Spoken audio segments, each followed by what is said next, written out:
Hello, it's ElectraSnow, and if you know anything about me, you'll know I'm probably one of the biggest weebos ever, so Ghost in the Shell Geisha had to be done. Although this makeup is very simple, it is also quite intricate, so let's get into it. I started out by moisturising my face with the faithful Nivea post-shave balm, and then I went in with the ordinary high spreadability fluid primer. We're going to be using white foundation and white powder for this look, and it is very, very important to start with a heavily hydrated and primed base, because otherwise the white foundation can fall into fine lines and wrinkles and pores and any imperfections that's on the face. For the white base foundation, I went in with MAC Full Coverage in white. Now I would have preferred to use a TV paint stick in white by Krylon, because that is a lot better in coverage, but I used this because it's what I had to hand. Because although this is full coverage by MAC, I just prefer the TV paint stick a little bit more and think it has just that little bit more pigmentation to it. To apply the first layer of that full coverage white foundation, I went in with my fingers, and the warmth of your fingers just helps to melt that into the skin a little bit better. Once I had that first layer of white down, I then went in with a beauty blender and applied a little bit over the top and stippled it around to make sure that I didn't have any streaks in the foundation. Also, by using a beauty blender to apply a little bit more in the areas that didn't have enough coverage, this just helps to apply it and not pull it off by using anything else on your fingers, because although it helps to mold it into the skin with the warmth, it will also help to mold it off the skin if you start to layer it up. So by going in with the beauty blender now, it just helps to get that second layer without doing any distortion to the layer underneath. Now that I've got the white base down, it's time to set it all in place and make sure that nothing moves. For this I used two different powders, and the first one I used is MAC Studio Fix powder in Shivering White. By applying a white powder over the top of that white foundation, this will also help to cover in any imperfections and make sure that it is full coverage and none of your natural skin tone is showing through.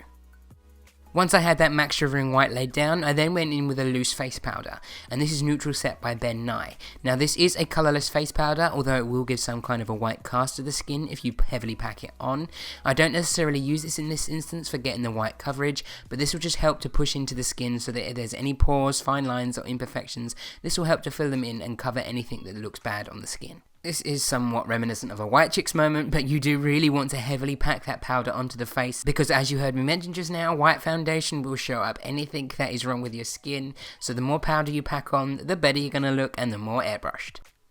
Now all of these geishas have different patterns and designs on their face, but I decided to go in with the one that has a circle in the centre of her face. Now most of these geishas have this design in a dusky rose pinky kind of colour, and to achieve this I mixed a red and a white water activated face paint and I applied that into a circle in the middle of my face. As you'll see here, when you're drawing a circle on your face, it is kind of eye deceiving. From the side it will look like a continuous line, but because your face is 3D obviously and you're going over your cheeks and around your eyes, it will look kind of distorted from the front. But that's just a thing of drawing a circle on the face in this area. It's going to kind of look like a fat peanut shape from the front and then a circle from the outsides, but I just went in with that water activated face paint mixture and I used that to fill in all this and get it as symmetrical as possible. Once I had that circle looking the way I wanted with that face paint, I then went in with a blush by MAC, and this is Welldressed, to set that all in place.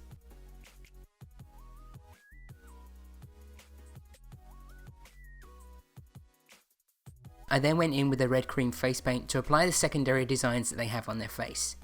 Now every geisha has different designs and different patterns on their face, but all of them follow the same kind of traditional kabuki theatre makeup, and they are very traditional shapes and areas where they're applied on the face. This one has two kind of triangles where the eyebrows would be, ever so slightly higher on the forehead. She has her eyes drawn in with a red kind of eyeliner that's winged out ever so slightly to the sides, and then she has kind of like little triangles drawn on her cheeks just in that circle area, and then she also has a very like little square on the bottom lip and just ever so slightly going over the top.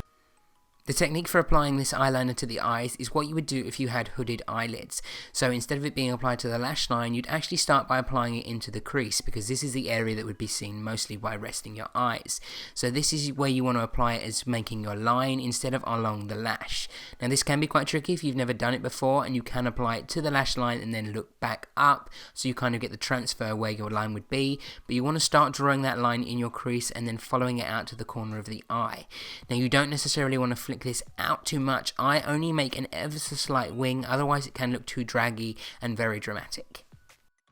Here I went back in with that white water activated face paint to rectify my mistake that I made by covering up the eyes entirely, and I use this just to apply a little bit of a white line to give the effect that they have where their white eyelid is on these robotic geishas. That's all the face design is done, so now it's on to the hair. To draw on the hairline, I went in with a black gel eyeliner by ElectraSnow, and I'm not lucky enough to have a 3D printer to make the hair that these geishas have, so I went in with a wig that I'd styled in an updo, and I decided to draw the hairline on. Obviously, with these geishas being robotic, everything is symmetrical and perfect, so you want to just take your time with this gel eyeliner to go in very slowly and make sure that everything is applied as symmetrically as humanly possible. On the design of this geisha that I decided to do, she has 3 black triangles on her forehead, and to achieve these I just went in with that black gel eyeliner again, the same one that I used to draw on the hairline. And the one in the centre is kind of blended into the white skin ever so slightly, with kind of like a faded paint job around it, and to achieve this I just used a matte grey eyeshadow by MUA, and I used this to apply into the centre, and then I drew a triangle over the top of it. I went back in again with that MAC Full Coverage White Foundation, and I applied this down my neck to achieve this kind of squared off triangle shape that they have going down their neck. I just applied that roughly all over my neck in the areas it would mostly be, making it ever so slightly larger so that I made sure that I had the areas covered, and then I set it all in place with that loose Ben Nye translucent powder. Around the edges of this white strip, the design is filled in with this red outline, and I just went in with a red water activated face paint, and I ever so carefully tried to draw that on and get it as even as possible. Now with this being water activated face paint, it is quite forgiving if you do make the lines a bit of a mess, but I tried to keep this as neat as possible so that I didn't have it everywhere and have to deal with a clean up of having a pink neck and it staining possibly. So I did this ever so slightly with this, and then I went in with a Q-tip with some makeup remover, and I used that around the edge to neaten up the lines and get them squared off.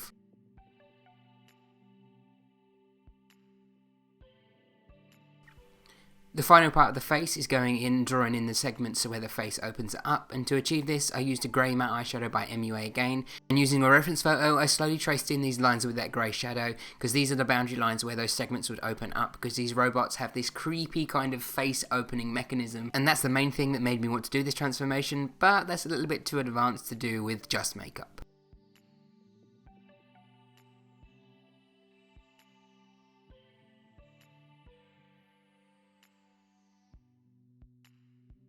They do also have some finer detailed lines on the face in certain areas, but I decided to go with the main mechanism opening parts.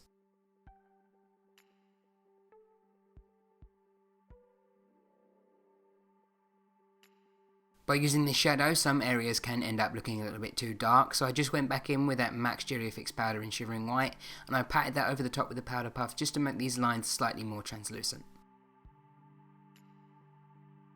I also used that grey eyeshadow to form dots when these lines crossed over, because they have kind of rivets in the areas when these lines touch. Next is onto the hair, and these robots do actually have a 3D printed headset that they have, because they have this really eccentric updo, and it's very hard to form something like that with anything else. It's also very hard to do this kind of updo that they have with a hair piece or wig, but I tried my best with just a black cheap wig that I bought off of eBay, and this one was quite long, and I drew it into a ponytail at the back, making sure it was really well secured with 2 or 3 bands, and then I folded this over into kind of like a cylindered loop on top of the head, like an old-fashioned pin-up updo, and then I used a shit ton of bobby pins, split pins, anything I could possibly do to hold this upright in that position, and if you see any pins, don't clock me for them, they are the only thing holding this up. Trying to create the 2 extended hair pieces that come out both sides of the head on these geishas is the thing that inspired me to do this second part of the look. Because they were a pain to create and they were so messy and I couldn't get them looking neat, I decided to have the final look of this geisha where she's kind of been broken and there's wires starting to stick out of her, and this part here that I'm using spirit gum to apply, I formed by pouring a little bit of latex onto a flat surface and mixing a little bit of flour into it so it got a lumpy texture. I then got a load of different coloured electrical wires and I stripped them down and made them like pulled out and made different like jagged areas and made sure that there was like bits of copper showing and all the kind of things that the wires had been damaged, and I then pierced them through this piece of latex and I covered the back with a piece of masking tape so there'd be no jagged pieces hitting on my skin, and then that would also give an area which would be flat for the spirit gum to adhere to.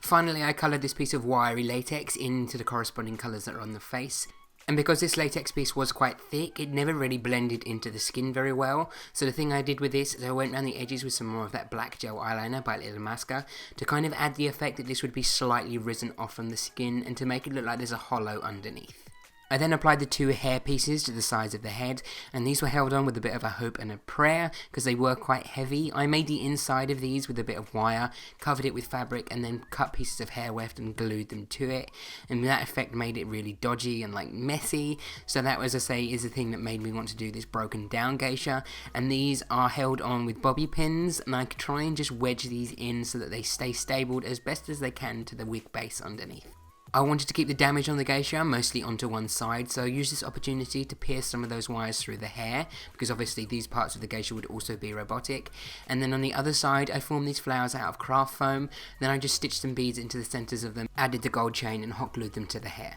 To finish this look, I decided to add some black oily tears to the eyes, because unfortunately I have bought a pair of black full coloured like Scalera lenses for my eyes, which I wanted to use for past transformations, but I don't know whether I'm putting them in wrong or what it is, but unfortunately I think my eyes are an odd shape, and the Scalera lenses don't actually fit my eyes correctly. They pucker in the tear duct, so they are extremely uncomfortable for me to get in, and they always just feel like I have something in my eye. They never sit correctly. So I just decided to do this fact that the eyes had kind of melted out of the head, and there'd be these oily tears coming down the face. In the action shots of me like showing off this look, I have masked them in to be black very roughly. I'm in no way good at editing that kind of thing, but you can see I just wanted it to have the effect so you could see that this is what the geisha would look like from being in the film.